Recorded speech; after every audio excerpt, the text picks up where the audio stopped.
मैं इस अधिवेशन में आए हुए सभी प्रतिनिधियों का बहुत बहुत स्वागत करता हूं। साथ ही साथ जो प्रस्ताव हुए हैं, इन्होंने पार्टी के खिलाफ साजिश कर करके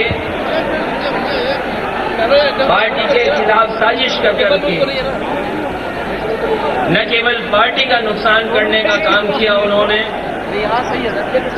वहीं राष्ट्रीय अध्यक्ष जी के सामने भी संकट पैदा किया। ये पूरा अधिवेशन इस बात को जान ले और मान ले इस बात को कि मैं जितना नेताजी का सम्मान पहले करता था, उससे कई गुना ज्यादा मैं राष्ट्रीय अध्यक्ष जी का सम्मान मैं करूंगा। हो सकता है लोग कुछ और बातें भी कहें, कुछ आरोप भी लगाएं, लेकिन मैंने 23 और 24 तारीख को भी इस बात को कहा था कि अगर नेताजी के खिलाफ साजिश हो, पार्टी के खिलाफ साजिश हो, तो नेताजी का बेटा होने की वजह से मेरी जिम्मेदारी बनती है कि ऐसे लोगों के खिलाफ, साजिश करने वालों के खिलाफ हम खड़े हों। और मैंने उस समय भी कहा था कि नेताजी, अगर आप चाहते थे कि प्रदेश अध्यक्ष से मैं हट जाऊं, मैं हटने को तैयार हूं। और आप अगर एक बार कह देते कि अध्यक्ष हटाना है आपको, मैं शायद अध्यक्ष की बात ही नहीं मैं आपसे करता, क्योंकि आपने बनाया था मुझे और जिम्मेदारी देकर के उत्तर प्रदेश में काम करने का मुझे मौका दिया था।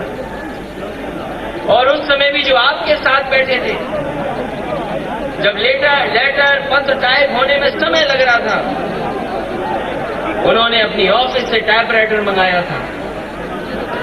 अगर कोई व्यक्ति टाइपराइटर मंगाए नेताजी घर पर कि जिससे चिट्ठी छप जाए और नेताजी के बनाए हुए अध्यक्ष को हटाने का काम करे, इसलिए पार्टी का जहां नुकसान लगातार हुआ है, सरकार जब हम बनाने जा रहे थे, सरकार बनाने के लिए हर वर्ग के लोग तैयार हैं, चाहे वो किसान हो, मजदूर हो, अल्पसंख्यक भाई हो, मुसलमान भाई हो, हर वर्ग के लोग जब चाहते कि समाजवादी सरकार बने। लेकिन कुछ ताकतें ऐसी हैं जो चाहती है सरकार न बने। इसलिए जब मैं आपसे पूछना चाहता हूं कि ऐसे लोग जो सरकार नहीं बनाना चाहते हैं और ऐसे लोग जो सरकार बनाना चाहते हैं, मैं समझता हूं सरकार जब बनेगी और बहुमत आएगा तो सबसे ज्यादा अगर किसी को प्रसन्नता होगी, खुशी होगी, तो वो नेताजी को होगी। इसलिए अगर जिम्मेदारी दी है, मैं तमाम हमारे नेता जो मंच पर बैठे हैं, दाएं हाथ पे खड़े हैं, बाएं हाथ पे खड़े हैं और सामने खड़े हैं, और जो अभी तक आ रहे हैं, उन्होंने जिम्मेदारी इसलिए दी है कि कम से कम इस बार समाजवादी पार्टी की एक बार और सरकार बने, इसके लिए जिम्मेदारी दी है। और कोई ये नहीं कह सकता नेताजी का सम्मान और नेताजी का जो स्थान है, वो मैं समझता हूं हम सबके लिए सबसे बड़ा स्थान उनके लिए है।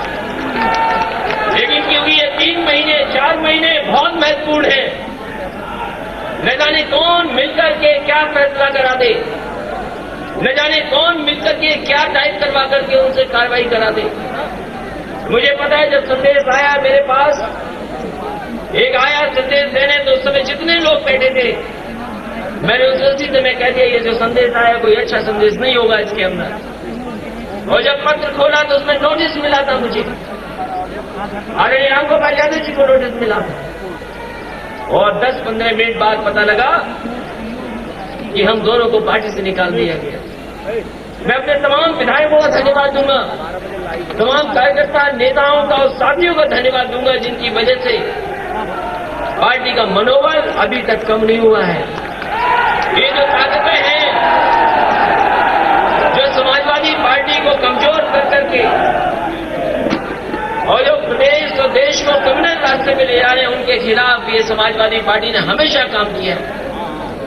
नेताजी ने हमेशा लड़ाई लड़ी है, हम लोग हमेशा उनके खिलाफ लड़ते रहेंगे। इसलिए जहां जिम्मेदारी दी है, क्योंकि जिम्मेदारी मिलने के बाद और तमाम फैसलों के बाद मैं समझता हूं आपका सहयोग और हमारे मंच के लोगों का सहयोग मिलेगा और उत्तर प्रदेश की जनता का सहयोग मिलेगा, तो एक बार फिर उत्तर प्रदेश में सरकार समाजवादी पार्टी की बनेगी। इसलिए कोई अगर बीच में आता है, रिश्ते में के बीच में आता है, मैं चाहे अध्यक्ष हूं, राष्ट्रीय अध्यक्ष हूं, कुछ भी हूं, लेकिन नेताजी मेरे पिताजी रहेंगे और नेताजी पिताजी हैं तो मैं उनका बेटा रहूंगा। ये रिश्ता कोई नहीं खत्म कर सकता। और मैं इस अधिवेशन में तमाम लोगों के सामने, देश के सामने कह सकता हूं, जो मेरी जिम्मेदारी है बेटे की हैसियत से, अगर पार्टी बचानी पड़े तो पार्टी बचाएंगे, अगर परिवार के लोगों को बचाना पड़ेगा तो परिवार के लोगों का सहयोग करेंगे, अगर मुझे कोई भी त्याग करना पड़ेगा, कोई भी जिम्मेदारी लेनी पड़ेगी केवल बचाने के लिए, तो मैं आगे आऊंगा। इन्हीं शब्दों के साथ आप तमाम लोगों का मैं धन्यवाद देता हूं। हमारे जितने भी प्रतिनिधि आए हैं उनका मैं आभार प्रकट करता हूं और इस उम्मीद, इस भरोसे के साथ इस अधिवेशन को मैं आगे बढ़ने देता हूं।